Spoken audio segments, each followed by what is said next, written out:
afternoon or good evening, depending on where you may be at this time. This is Michael Cross here at Unlock the Door Radio here on UCY TV Productions, where we try to go a step beyond the analysis that you get in mainstream corporate media. Before we begin, I just encourage people to check out my articles on my website at michaelcross.net. And also, if you want to catch up on radio shows that have been done in the past, please check out my YouTube station at Michael Cross. Anyway, what I'd like to do this time period here, though, is I would like to deal with what I would consider one of the major problems we have in communication with other people, especially on socio-political matters, and that is perception, basically perception bias, but also how our perception is actually formed and how that can actually prevent us from being able to effectively communicate with other people, even though we may think we're communicating the same thing. And I guarantee you, if you can learn the skill of being able to discern where the other person is at, it sounds like 1960s type talk there. But if you understand where they're at, you can better persuade them, and you'll be much better at debate, discussion, and bringing people around to your point of view, essentially.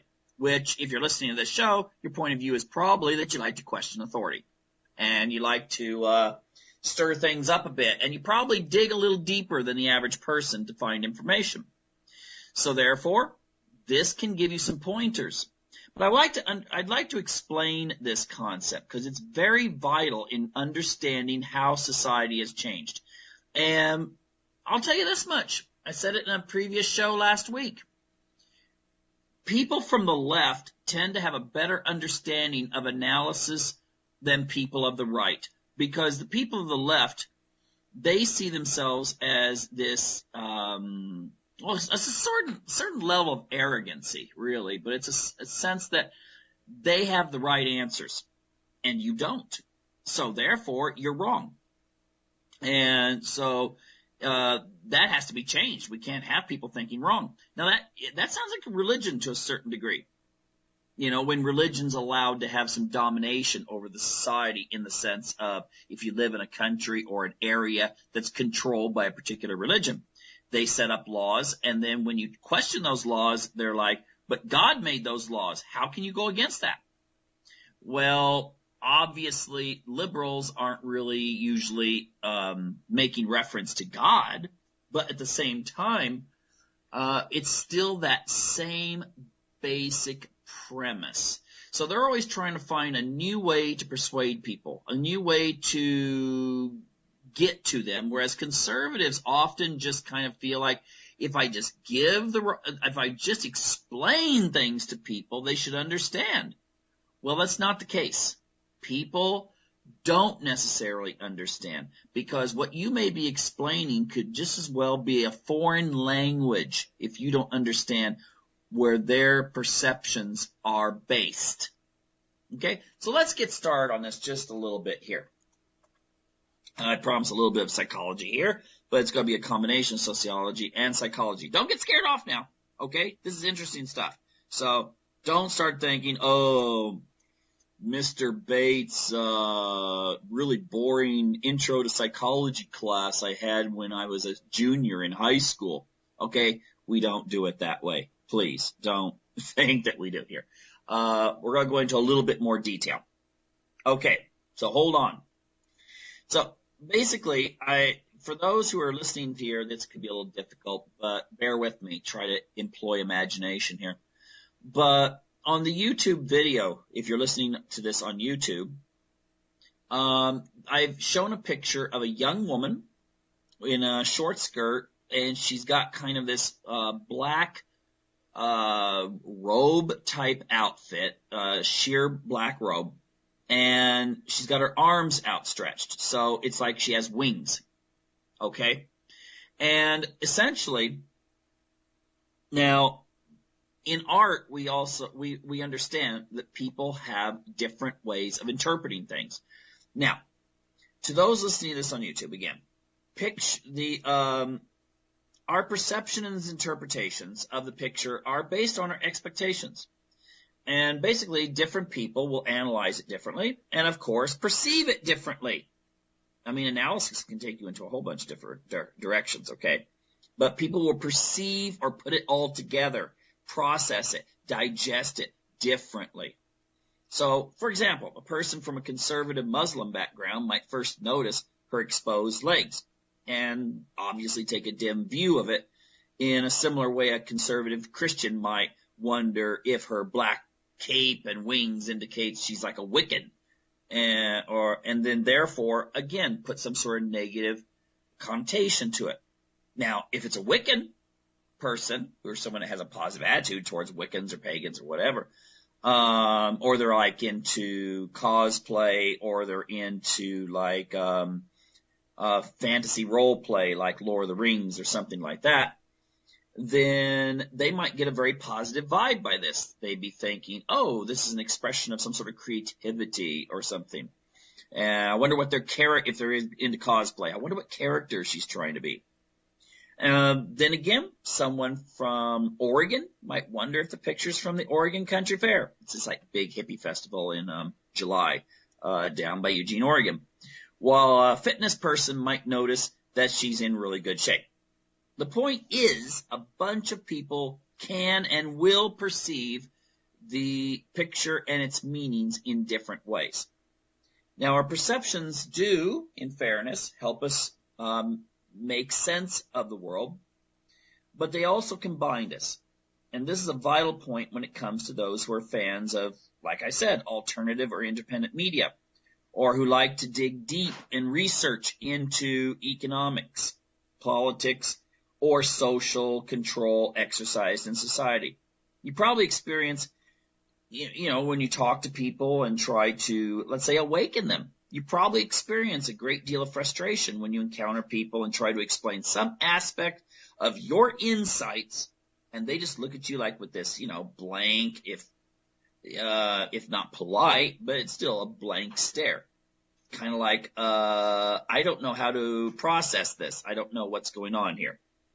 Yet we have to realize that their programming is, as well as our own for that matter, going to determine how they're going to interpret what you're doing. And if you're throwing something, if it's like you're putting software into a computer that it's not adaptable to.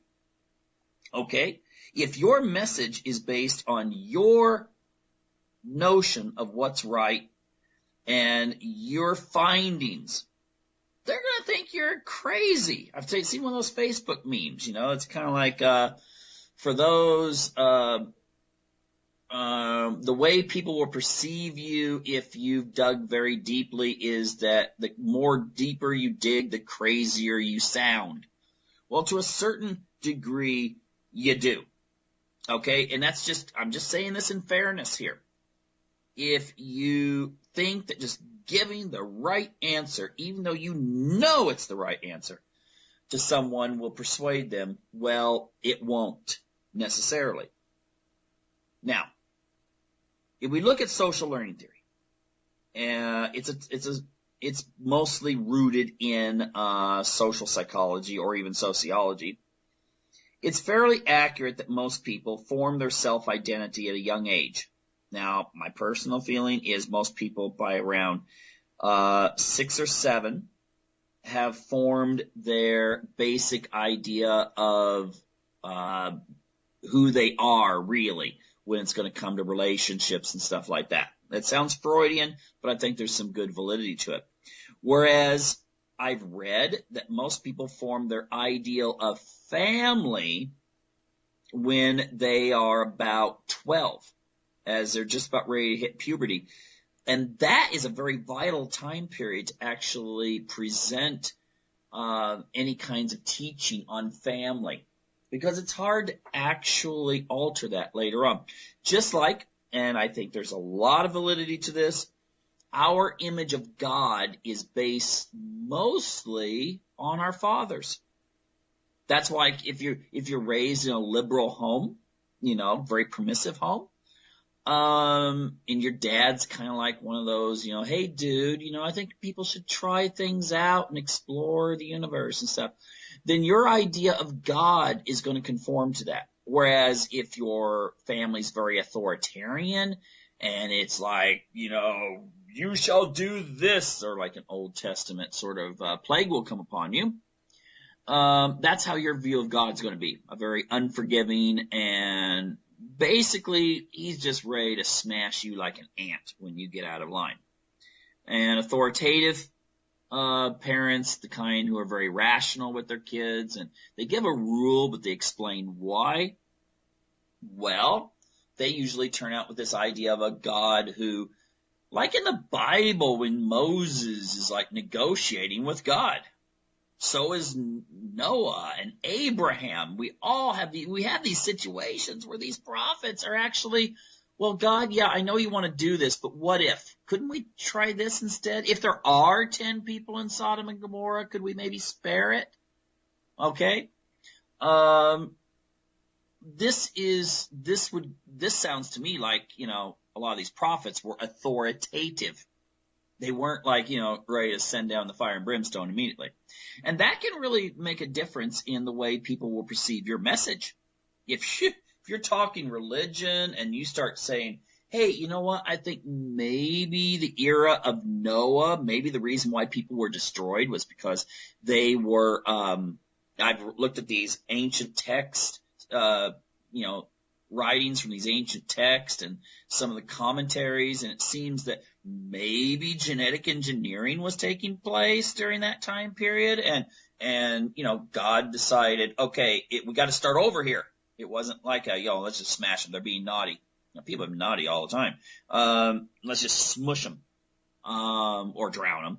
But not as a way of punishing, but more as a way of, hey, we got to start over. This is a mess. And, Noah it did say he was pure, and it had nothing to do with his righteousness. It had to do with the fact that he was, basically purebred in some way.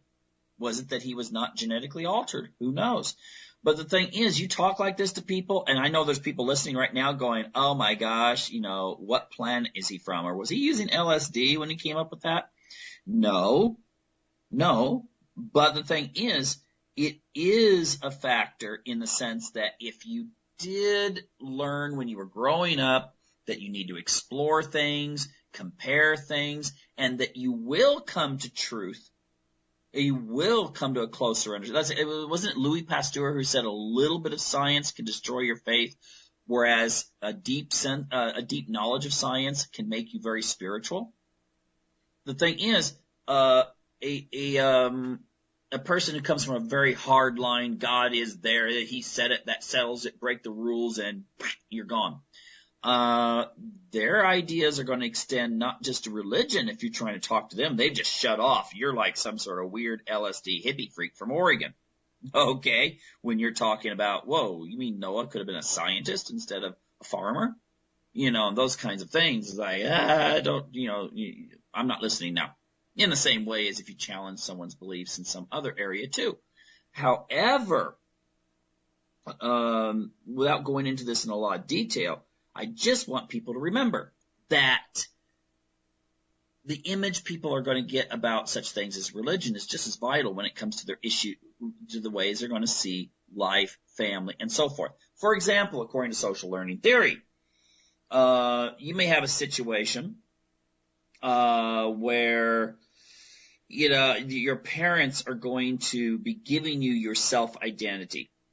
And, even though I do believe there may be some genetics involved here, which could explain why one kid, turns out one way and one turns out another, even in the same environment, although it can never be the same environment because things change.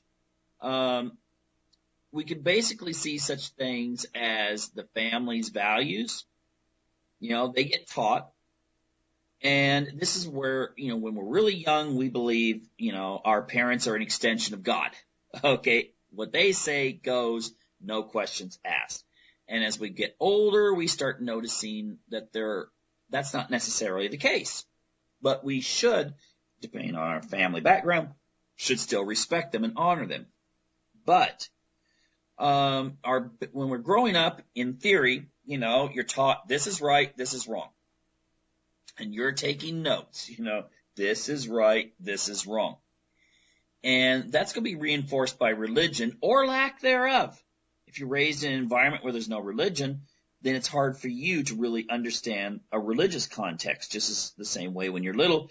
If, you hear about someone not believing in God on TV and you're like, whoa, what's wrong with them? And you turn to mom, that guy's crazy. And mom's probably nodding her head, yes, he's crazy. But that is going to, that's part of the reinforcement of those values.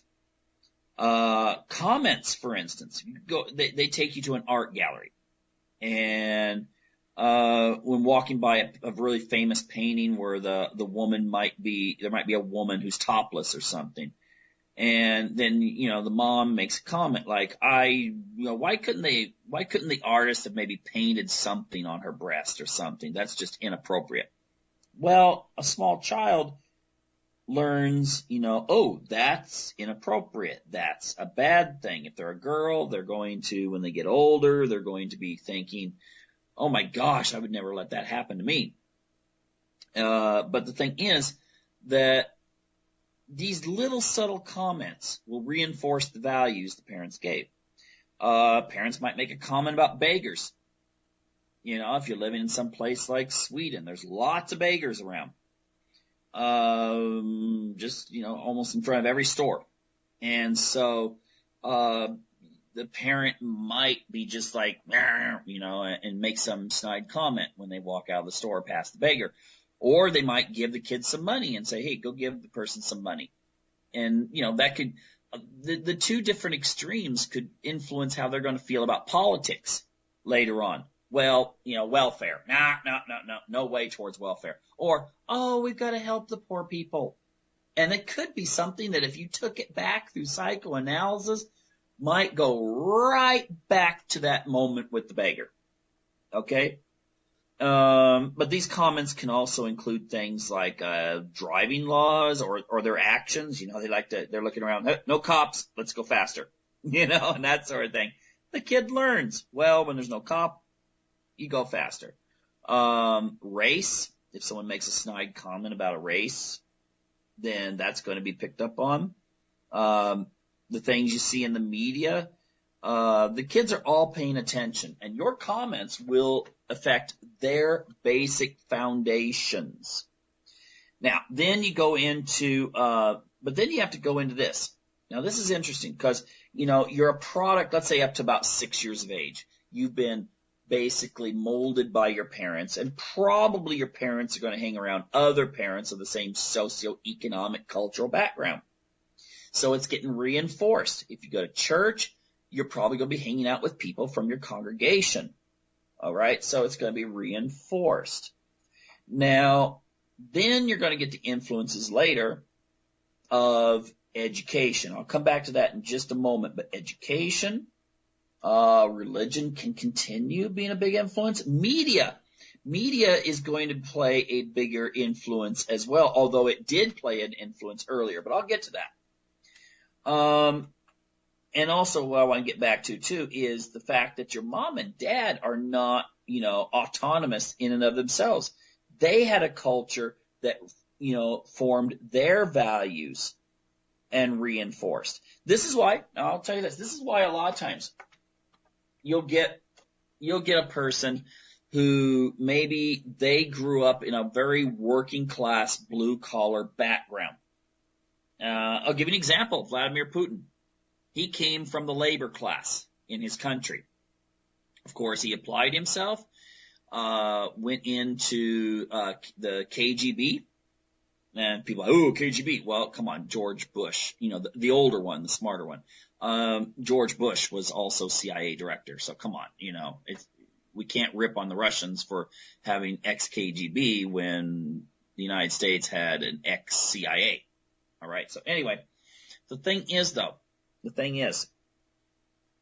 that, of course, that goes into the idea that we perceive that whatever we do is right. America, yay, white hats, Russians, many people have this, oh, they're bad, no matter what. if Russia's doing it, it's bad. And it really confuses them when Russia's like bombing ISIS, because they're like, oh, now why are they doing this? And in their minds, they're trying to figure out, well, there must be some reason, must be some motive. Putin wants something, but they don't think the same thing in the United States. Many times I'm talking about those kind of people who, if you're in a meeting and you bring up something about the Constitution, or you bring up something about all these foreign wars and stuff like this, there's some of those kind of people like, oh, get him out of here. If you don't like it, leave it. And you're going, what? I'm talking about the Constitution. I'm talking about the way things actually work. But, your civil liberties, and people are like, oh, it's un-American. Well, again, perception. But your parents but going back to the blue collar thing, you can have a situation where a person could make it big, whether in wealth or in some profession or something, but they'll still have those blue collar roots. Now, maybe their kids won't, because their kids will have been raised in a totally different environment than you were as a parent. They're raised in a more middle class professional home versus you, who you saw your dad get up in the morning, have a cup of coffee, eat some bacon, eggs, stuff like that, and then grab his lunch pail and head off to work. Okay? You have that perception of reality. Your kids have a perception of reality that you come home, you might have some work still left to do, and you open up your laptop and you finish it there. But it's going to be a totally different way of looking at work and looking at life and that sort of, and earning money. So your kids are going to be different than you in that sense. Okay, maybe that's one of the reasons why maybe it's a good idea, especially if you still have those, working class values, even though you're not working class anymore, is to get your kids to do lots of chores. But then again, their perception, if their friends don't do chores, then all of a sudden you're a really nasty parent, because their reality is totally different than your reality. Okay? So, anyway, the sad part is education will reinforce ideas that are set forth by groups like governments, large corporations, and other entities that may or may not share your values. There's where you get a little bit of conflict, especially, oh my gosh, if you're some poor Muslim kid that moves in, to Europe, and all of a sudden you're thrown into an education system where suddenly, sex ed today. And it's like a sex ed course that in America people would go, oh, you got to be kidding. You can't show that in class. And then you got some kid that comes from, Pakistan who, you throw, it's no wonder that there's this huge, in many cases, there's this huge kind of, discomfort in communities of people who come in from totally different environments, and people just assume they should just accept whatever environment that you present to them, and you should just adapt. Well, that's a little difficult if your environment and this new environment, you're expecting them to come in and maybe in like 1 year, suddenly adopt the customs of whatever country, Britain, Germany, Sweden, whatever. It's going to be very difficult, and I think Okay. So, no, I'm not saying that people shouldn't try to assimilate to the values of the culture they're in, but again, it does create a certain amount of discomfort, and I can totally understand. If you've ever lived in a country and you're from another country, I, as an American, have lived in other countries, and sometimes it is difficult. But anyway. Those kinds of issues are not what I really want to delve into just right now.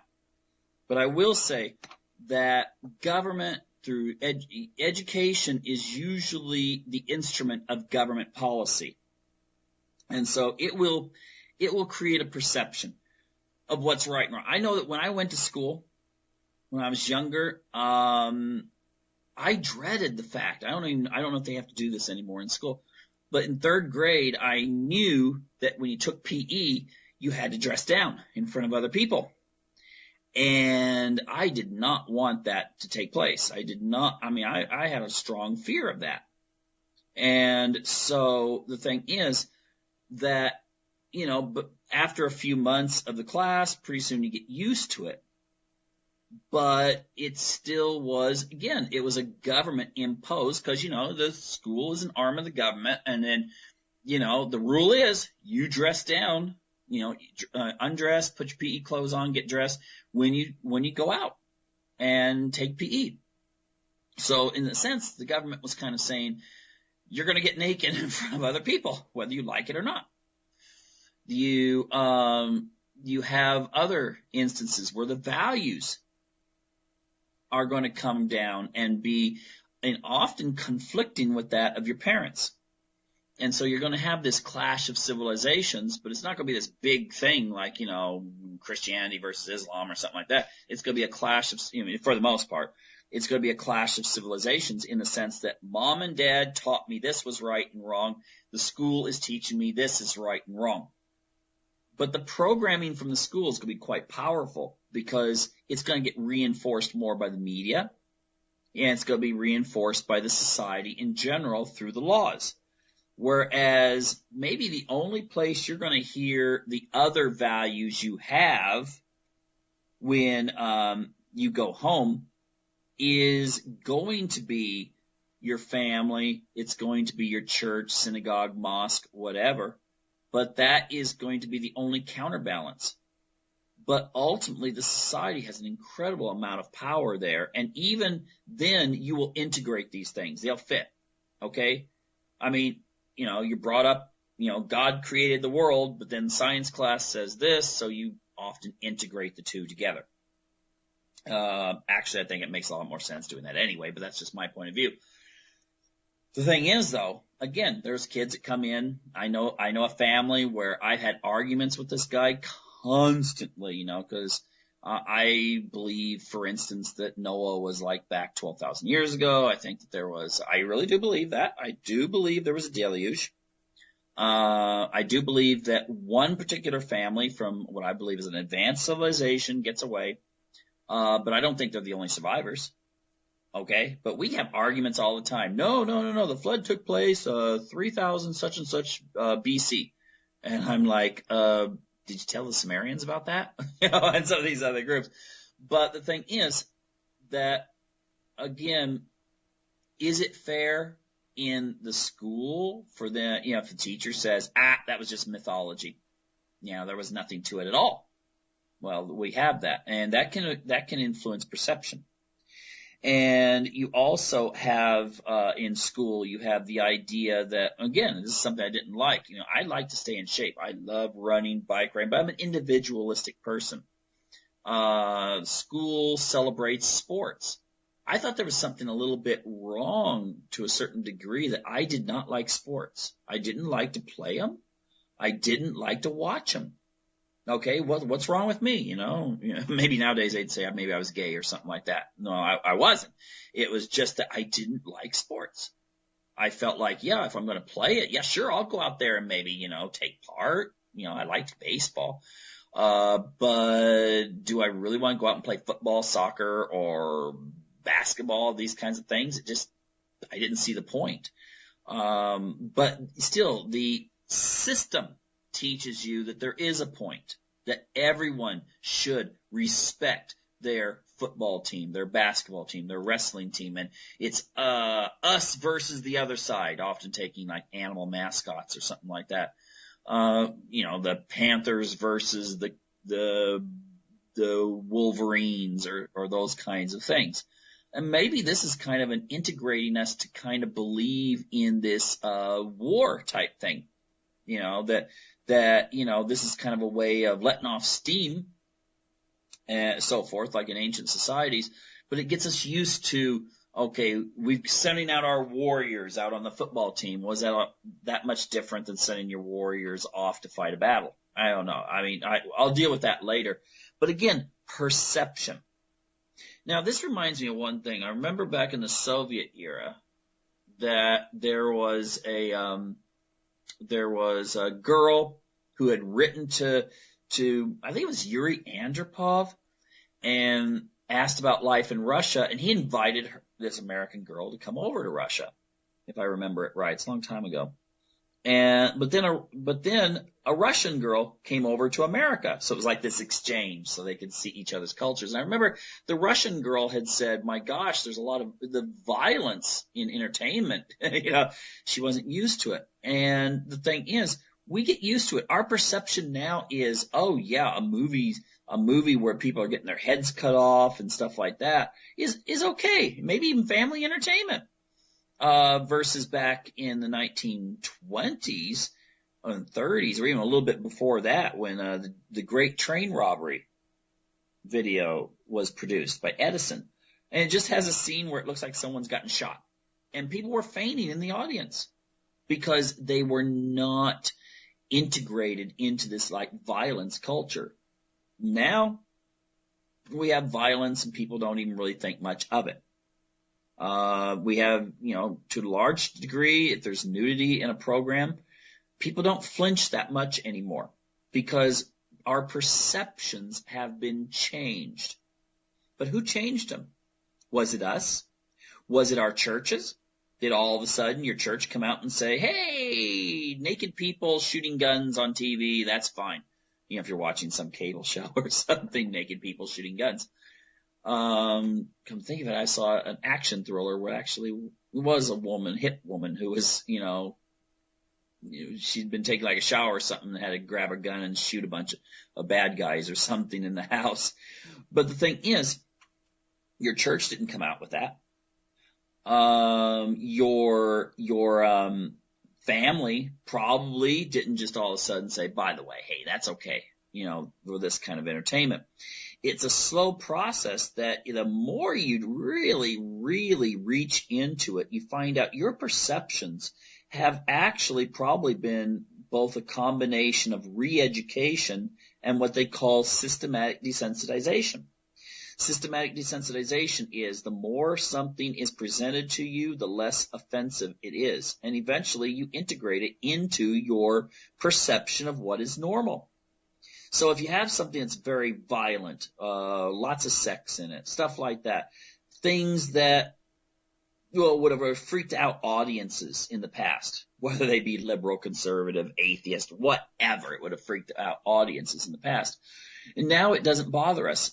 And most of the time, if you were to ask people what their favorite TV shows or movies or something like that, whether it's a church-going audience or a non-church-going audience, if they can answer it secretly, they'll kind of confide to you that, their choices of entertainment is pretty much the same. And so if they're getting all of that, remember I dealt with this on a show in the past. If you only spend 2 hours a day watching TV, which is half the average or less than the United States average, then you spend an equivalent of 30 straight days a year watching TV. That's like if you stayed up here using some sort of really weird methamphetamines and you don't go to sleep. You spend a month straight watching TV. You can't tell me that does not affect your perception. Because most of us aren't put into situations where we visit countries. A friend of mine, he's from Iran. He showed me a picture of his hometown. Gorgeous. It's some of the mountains. There's like a lush forest around it. Looked like something from Japan or Oregon or something like that. Beautiful buildings. I told him, the average American thinks, Iranians live out in the desert and they have buildings that look like something from the outskirts of Kabul, Afghanistan. Of course, he laughed at that, but the thing is that that's our perceptions. And it's, because most of us have never been to Iran. I've never been to Iran. Closest I've been to Iran is Turkey. Okay. And I got a big surprise when I went to Istanbul and it's all of a sudden like, whoa, this is like being in Los Angeles. There's beautiful malls and stuff, except they have these really great, fruit stands and places you can buy all kinds of things. Although the candy, really rich. Okay. It can get you sick if you eat too much of it. So the thing is that the television affects a lot of our perceptions. And that's why the government puts so much money into this kind of stuff. The Pentagon has been found that they actually have, they use their influence. It didn't stop in 1945, when if you read about the studios, forming this kind of like, not the military industrial complex. It was more the entertainment industrial complex, military entertainment industrial complex. And people started, they started integrating things into movies. It's always like, remember when the aliens come down, it's always America where the aliens come down, and it's always the Americans that whoop the aliens. It's not all of a sudden the Chinese or the Russians or the Indians or any other group of people. Okay? And again, that influences our perception. I was told by a political science professor that lived in the Middle East for a couple of years. He said when the big old aircraft carriers went by from America, that influenced people's perception of American power, and they actually would sail by just so people in the coastlines could see them. It's like, oh, the Americans, they're invincible. Well, Hollywood does the same thing. The Americans are invincible. That's a perception. And then that perception can go through to, all the Arabs are bad, all of the Russians are bad, all the Chinese are bad. Those kinds of perceptions can take place. Or all small town sheriffs in the South or the Midwest are corrupt, and it's going to take some wonderful shining armor FBI agent to finally crack a case that of town corruption. Again, perception. Federal government good, local government's bad. Okay, so your local sheriff, he may as well just be an Arab terrorist or a Russian military person who's planning a first strike on America or something. Okay, the perceptions is what's important. There's a lot of shows, you don't have any mention of religion in them. Now, that could be one of two things. One is you don't want to really antagonize anyone in your audience in religion. Oh my gosh, that can antagonize people all over the place. If you suddenly said your main character was this, that, or whatever. Or it could be, let's just leave religion out. Let's marginalize religion. It doesn't matter. If you finally wind up with hardly any TV shows showing religion, then people watching it start to lose the idea that religion is important. Again, your perception can be changed. It can be altered. And like I said before, it can be altered either through re-education or, like I said too, a type of indoctrination, changing your attitude on, you see things around you and you suddenly think this is the reality. My reality is limited, your house, the few people on your, where you live, people you go to church with, and at work. Of course, television gives you all these other glamorous perceptions. Think about perception when it comes to family. If you go by what television teaches you, you should be a career woman. If you're intelligent, you should be a career woman who is about 35, and that's when you should find Mr. Perfect and settle down and decide whether you're going to have a cat, dog, or a kid. That's the perception presented. So that means if you are someone who is younger, you get married when you're 21, you start a family, then you're going against the grain. And maybe your kids will think you're kind of weird. Why did you have 4 kids? Why did you do, that sort of thing? Because their perception is being based not just on you, but also on the society. And if they perceive that, they're going to perceive all the bad stuff that happens as being part of, well, if mom and dad had done this instead of that, things would have been much different. So, the blame is always affixed on whatever thing seems to be the most radically different from the norm. So it's not, a lot of times kids will feel that way instead of realizing that what you see on TV is not real. Those studios where they make food, okay, if it's in a movie or something, it's not real. Look at the fact that when they serve a dinner, there's no steaming from the food. It's not real. Okay? It's not. The guy's sitting there drinking and getting drunk. He's drinking soda pop. Okay? He's not really drunk. The thing is that, though, that our subconscious mind accepts it as reality. And so you get a situation where women who, maybe feel forced that they have to go out, in order to afford a home for the kids and stuff, they go out into the workforce. And then they see on TV the woman who, maybe the political wife who's got, the house is perfectly clean and the 3 or 4 kids, they're perfect, little angels and dressed nice. No toys laying around the house when the news crew's there and doing the interviews with her. And they perceive themselves as failures because they can't do that. And that's part of their values. They've been, taught that that's a good thing. And so they become depressed because they're measuring themselves against television. I hear women sometimes complain that pornography is bad because the guys are they're wanting perfection in their wives. And then this fantasy is going to create disillusionment, and eventually their husband's going to find a porn star somewhere and run off and live happily ever after. Obviously, your 45-year-old pot-bellied husband who's bald is not going to find himself some sort of porn star out there and run off and be happily ever after, unless he wins, some big lottery or something like that, perhaps. But just as dangerous as that idea that maybe hubby is getting some ideas of the perfect woman, women do the same things when they look at, the perfect man, and also the perfect woman who has her whole family, everything's perfect, and they're judging themselves against it. So our perceptions can deceive us. We have to be able to weigh them against reality and realize that reality is nothing around us. Nothing's real. You go to the store, things are made to be bigger than life. You get home with the product, doesn't bring you any happiness. When you go to church, most of the time people dress up really nice. And I'm not knocking church. I love church. I like, activities. Yeah, sometimes the talk can be boring, but for the most part, it's very, very, very inspiring and gets you to thinking.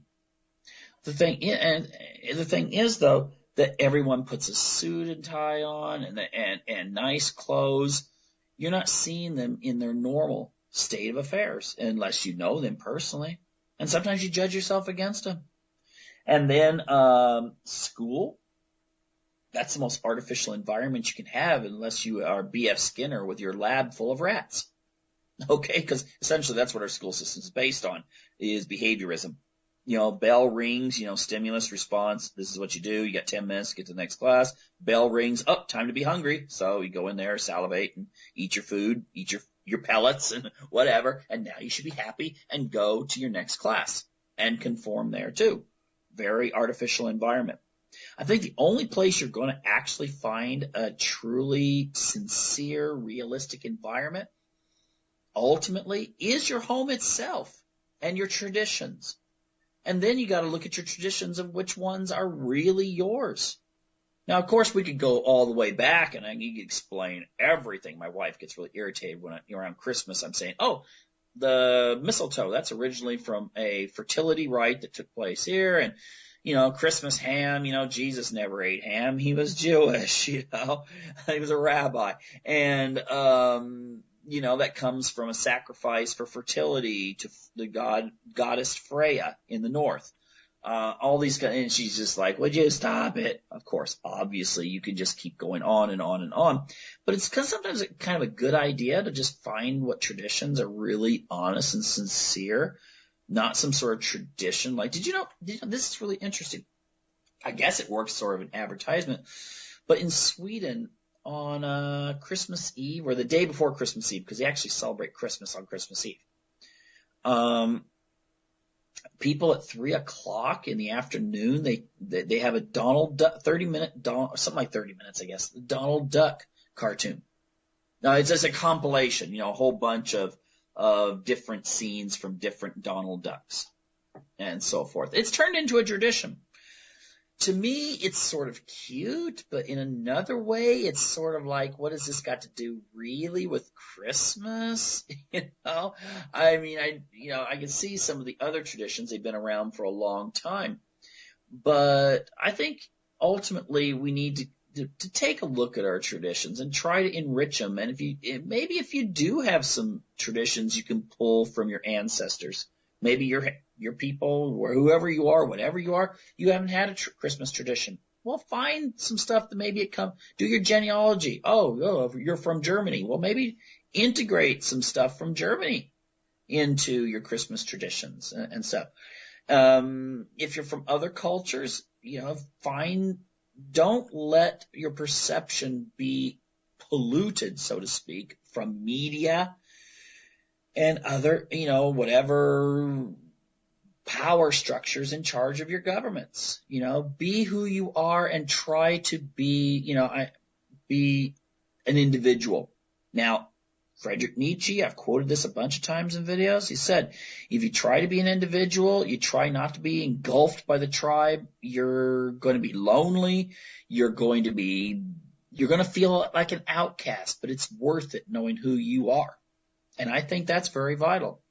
So in closing, I would just like to say this. We need then to understand not only where we're at, but where the person is that we are speaking to. And if you know that sometimes the best thing you can do is find out what their background is.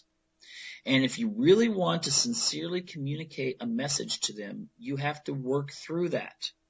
You have to be able to think, oh, yes, I understand. You come from, this. Maybe don't say it out loud to them. But you find out what really motivates them. And then you talk to that. Okay? If I'm trying to convince someone not to vote for Hillary Clinton, my best bet is if I'm talking to someone that I know is really against war, they really don't like bombing people, okay? Then I'm going to emphasize the fact that, it's not hard to find, that Hillary Clinton is about as big a neocon, so to speak, as John McCain or Lindsey Graham. I mean, Lindsey Graham, John McCain would be ideal running mates for Hillary Clinton. Okay? They really would. I don't really see much difference when it comes to their foreign policy. So therefore, talk to them on that level.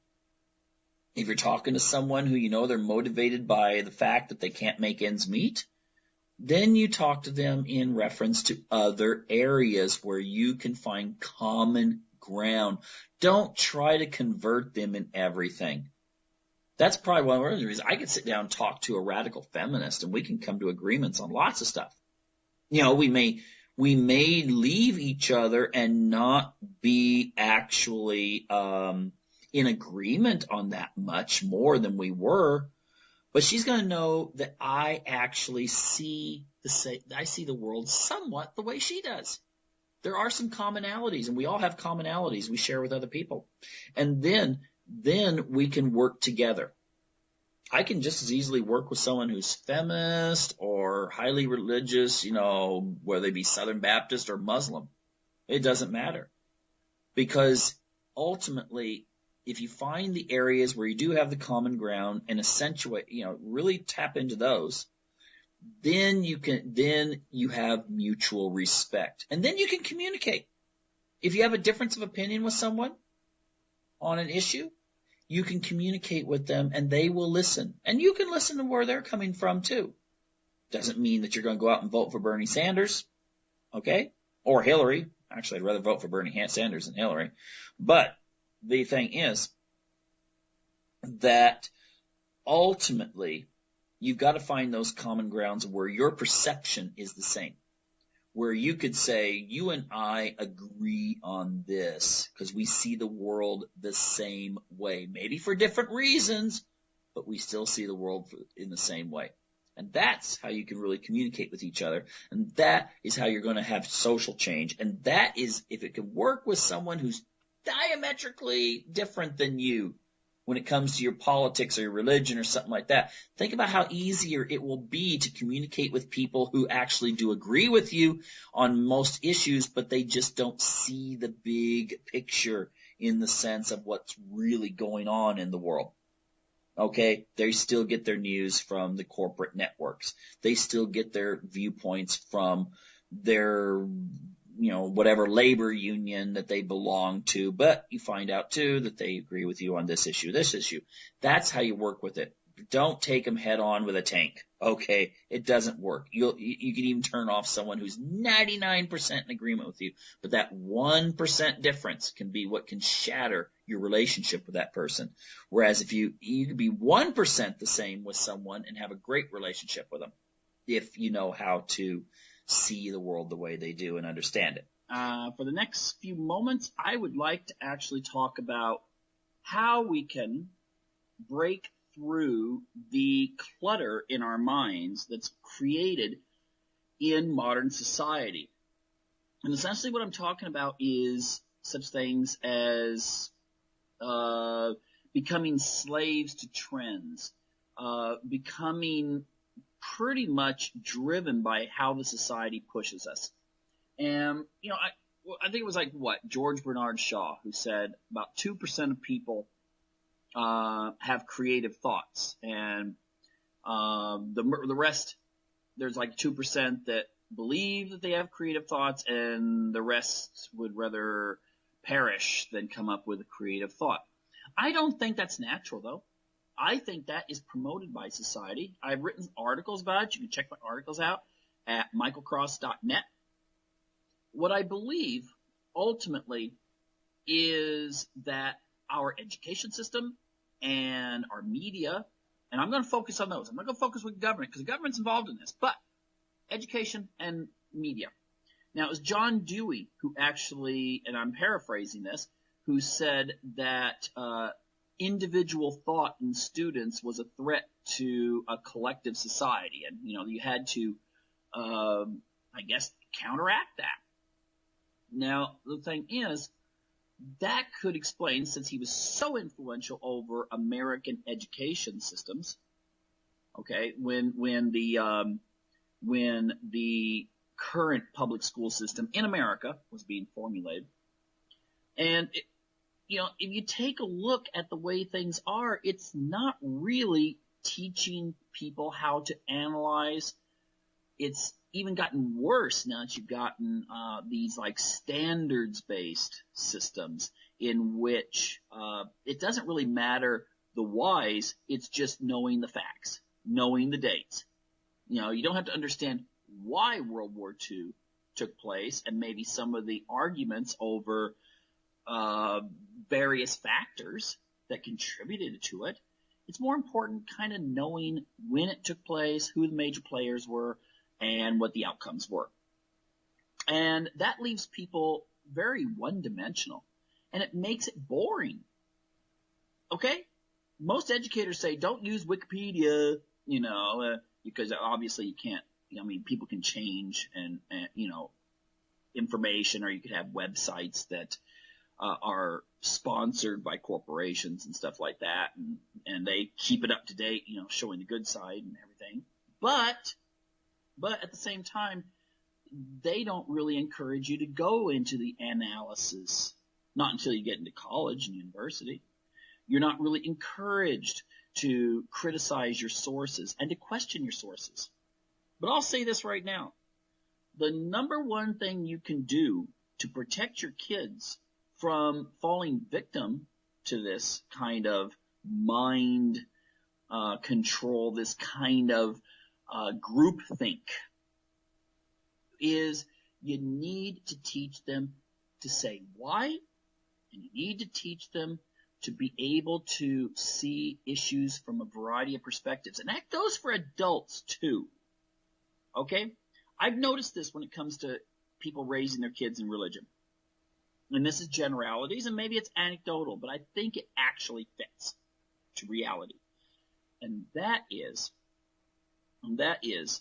that those kids raised with sort of the God said it, I believe it, that settles it. And then, kid tries to ask a question like, well, my teacher says this about evolution. And the parent's like, no, we're not going to talk about that. That kid's more likely than the kid who, sits down with the parent and the parents say, okay, this is how we believe. This is some of the scenarios. This is my own personal beliefs and why I believe this way. There you treat the kid as you being the authority figure, but willing to be open and discuss it without fear. I've noticed those kids usually stay with their religion. The others, about half of them stay and they're just like their parents. The other half say bye-bye. And, you're probably seeing them at spring break up there on stages in Daytona and stuff like that, taking all their clothes off.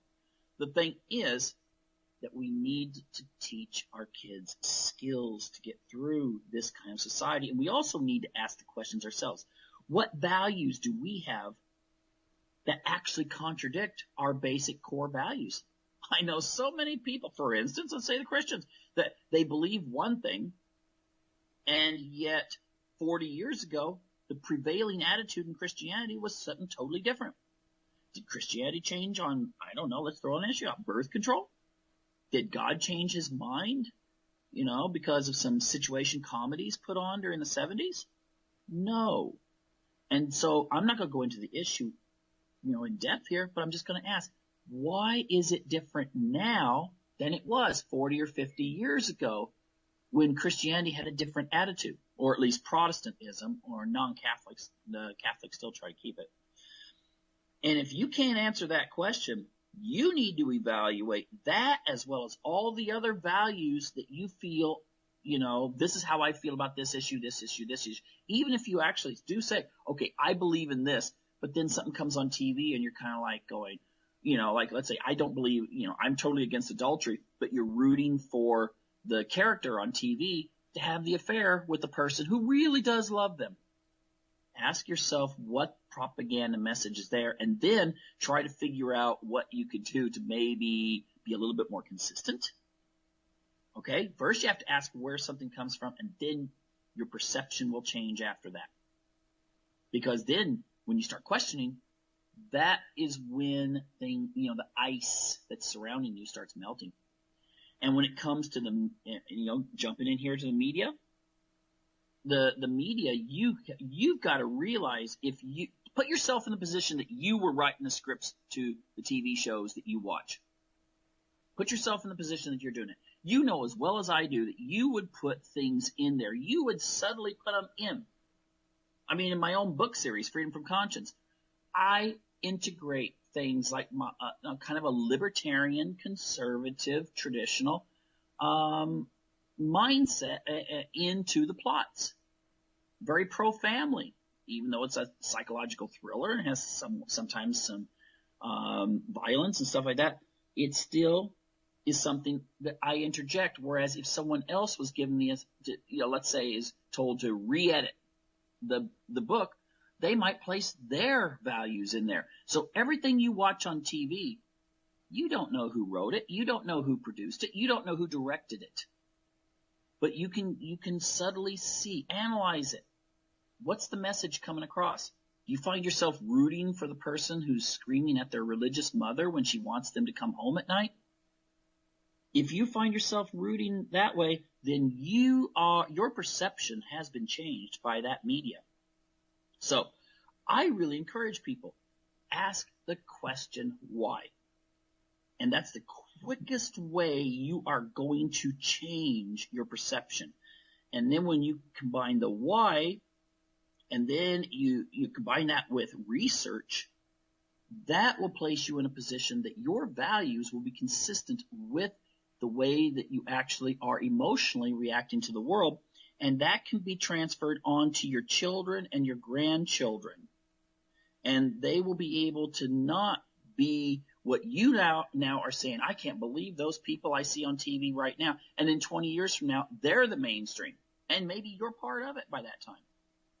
Okay? Remember, there is a competition for your mind and your perception. And if you don't realize that, you're on the losing team. Anyway, that's all the time we have right now. I encourage you to come back next week and join us for another edition of Unlocked Door Radio here on UCY TV Productions.